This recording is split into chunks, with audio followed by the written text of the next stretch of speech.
ఏంటి శివనా వస్తుంది? Shiva is coming back 4K very soon. Okay, all right. Kubera గురించి మాట్లాడుకుందాం. కుబేరా గురించి మాట్లాడాలంటే నాకు ఒకే వ్యక్తి గుర్తుకొస్తారు, శేఖర్ కమ్ముల గారు. ఇది నా సినిమా కాదు, ధనుష్ సినిమా కాదు, రష్మిక సినిమా కాదు, ఇంకొకరి సినిమా కాదు, కేవలం శేఖర్ కమ్ముల ఫిలిం. మేమందరం దీంట్లో పాత్రలు మాత్రమే. శేఖర్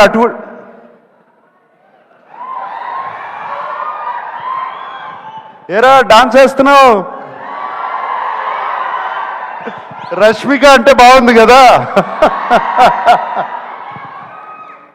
ఓకే, శేఖర్ తన కంఫర్ట్ జోన్ నుంచి బయటకు వచ్చి తీసిన సినిమా ఇది.